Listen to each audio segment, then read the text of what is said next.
नमस्कार. मुरगुड नगर परिषदेची रणधुमाळी या ठिकाणी सुरू झालेली आहे.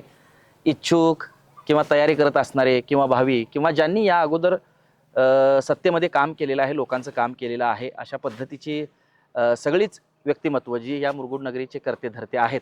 आदरणीय आम्ही ज्यांना वस्ताद प्रेमानं म्हणतो असे जगन्नाथ बाळासाहेब पुजारी काका या ठिकाणी आहेत. 2001 ते 2005 या सालामध्ये आदरणीय दादांनी सुद्धा नगरसेवक आणि एकूणच राजकीय पदं या नगरीमध्ये अगदी जबाबदारीनं पार पाडलेली आहेत. योग्य पद्धतीनं काम या ठिकाणी केलेलं आहे. दादा नमस्कार. खरं तर निवडणुकीची रणधुमाळी सुरू झालेली आहे. तुम्हाला अजिबातच वेळ नाही. प्रचार सभा वगैरे तुमच्या सुरू झालेल्या आहेत. निवडणूक झाली आणि गेली 5 वर्ष प्रशासकीय आहे. या कालावधीमध्ये प्रशासकीय असल्याचा तोटा या मुरगुड नगरीला कशा पद्धतीनं झाला आणि नेता असणं किती गरजेचं आहे त्याबद्दल जरासं तुम्हाला काय वाटतं मला सांगा. कसा नेता ज्या नगरपालिकेत कामं शासकीय लेवलची गावामध्ये योजना राबवत असताना त्या प्रशासकीय यंत्रणेवर आपला त्या खुर्चीवर बसणाऱ्या माणसाचा वचक असला पाहिजे. त्याशिवाय प्रशासकीय यंत्रणा व्यवस्थित राहत नाही, हालत नाही, काम करत नाही. बरोबर आहे.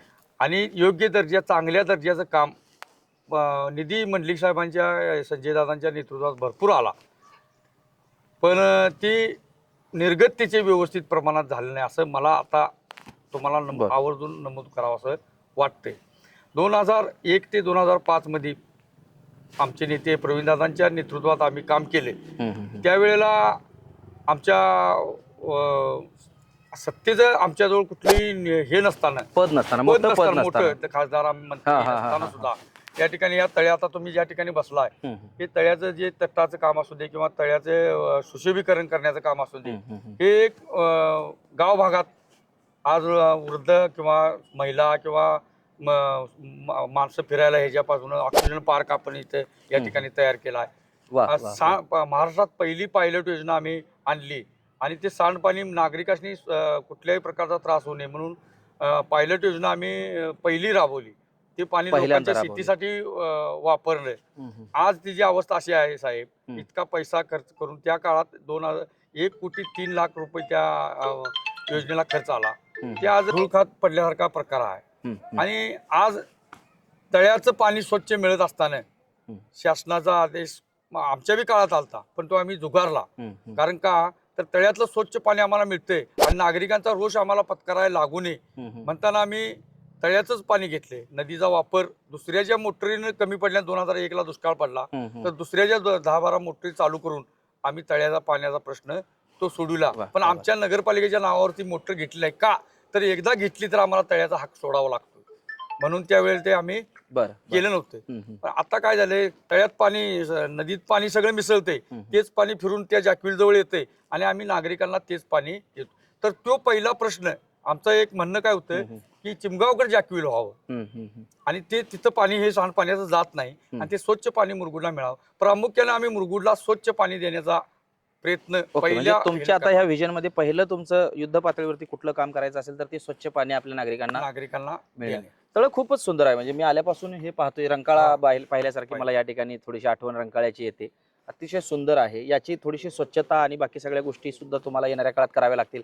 त्या संदर्भात काय डोक्यात आयडिया? त्या संदर्भात आम्ही रंकाळा टाईप या ठिकाणी संध्याकाळी येणाऱ्या माणसांनी फिरायला, मग हे भेल वगैरे असं खाऊ गल्ली या ठिकाणी यावी, संध्याकाळी मुरगुड भागातील सगळीच लोक यावीत, त्या लोकांचा धंदा सुद्धा व्हावा आणि आमच्या गाव भागाच्या लोकांनी सुद्धा विरंगुळा मिळावा अशा दृष्टीने एक करायचं आमच्या डोक्यात ती प्लॅनिंग आहे. आणि दुसरं एक कोर्ट आपल्या इथं आता मंजूर झाले, ते लवकरात लवकर कशा पद्धतीने त्याला जागा कशी उपलब्ध करून देता येईल हा एक प्रामुख्यानं प्रयत्न असेल. त्या अनुषंगानं उद्योगधंदा वाढेल, लोकांनी आज तरुण वर्ग रिकामा येतो त्यांना रोजगार कसा मिळेल या दृष्टीने प्रयत्न करणार आहे. पुढील गोष्टी आमच्या डोक्यामध्ये आहेत. शासकीय कार्यालय जितकी म्हणून आपल्या मुरगुडला आणता येतील, कारण आज आम्ही बीजेपीत गेलोय आणि या बीजेपी सत्ता महाराष्ट्रात आहे, वरती केंद्रात आहे. ह्याचा कसा पुरेपूर वापर करता येईल. आता आमचे ज्येष्ठ नागरिक म्हणून ज्योतिराम तात्या सूर्यवंशी होते, त्यांनी काही मुद्दे आमच्याजवळ मांडले. त्या मुद्द्यावर आम्ही भर देऊन 100% आम्ही हा यशस्वी करायचा प्रयत्न या ठिकाणी आम्ही करणार आहे.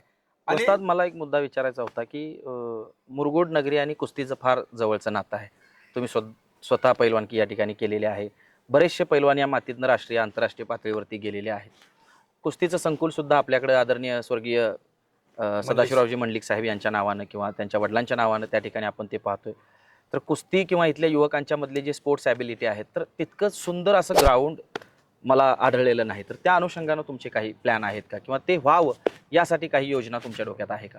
आता आम्ही साहेबांचं एक साई कुस्ती आखाडा साहेबांच्या ह्याच्यात तिने मंजूर केलं. इंडोर स्टेडियम त्यांचं 65 लाखचं झालेलं आहे. आणि त्याच अनुषंगानं आम्ही सुद्धा या ठिकाणी आमचा लाल आखाडा विश्वनाथराव पाटील लाल आखाडा संकुल आहे. त्या ठिकाणी आम्ही 2 मॅट आणि हौदा जिम अशा पद्धतीने आम्ही सुद्धा तिथं तसं केलेलं आहे. आणि एक आमच्या डोक्यात आहे की मुरगुडला फक्त कुस्तीच नाही तर व्हॉलीबॉल सुद्धा मुरगुडच्या मातीत आहे, कबड्डी सुद्धा आहे. आणि त्या ठिकाणी तिथं सुद्धा तिन्ही खेळ खेळता येतील अशा पद्धतीचं तिथं जागा आहे. तुम्ही गेला तर कधी बघा, स्टेडियम म्हणून आहे त्या ठिकाणी सुद्धा आम्ही ते उभा करण्याचा प्रयत्न येणाऱ्या काळात तुम्ही आम्हाला म्हणजे लोकांनी आता संधी दिल्यानंतर आम्ही ते सुद्धा पूर्णत्वात कसं आम्ही तुमचा पाठपुरावा करत राहणार आहोत. लोक संधी देतीलच तुम्हाला.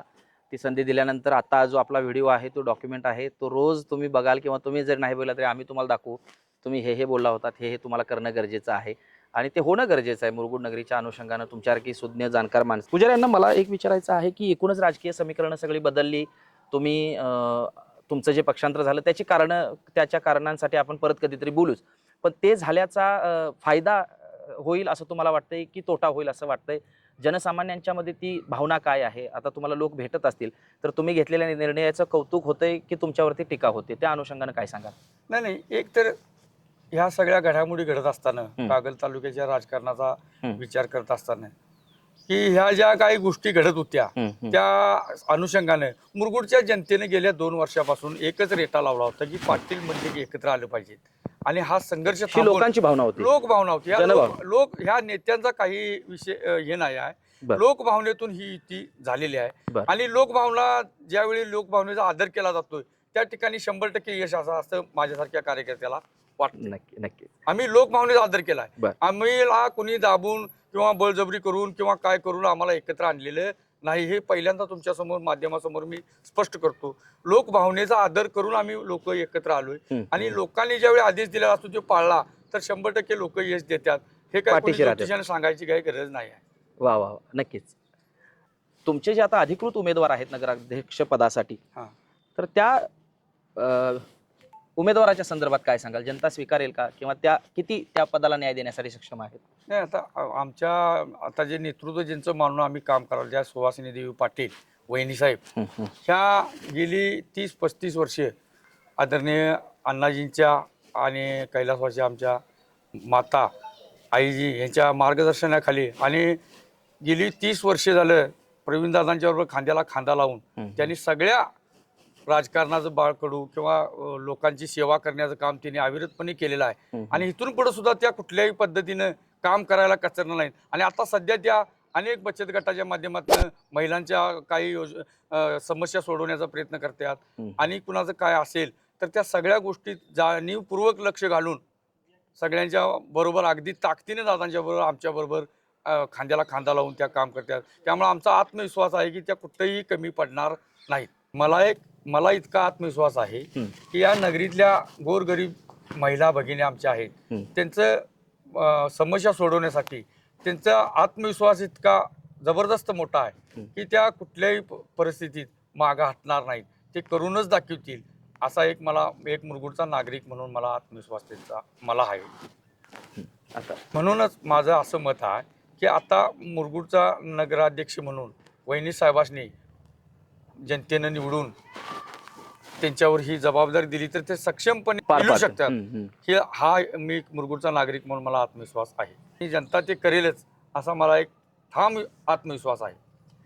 नक्कीच. धन्यवाद.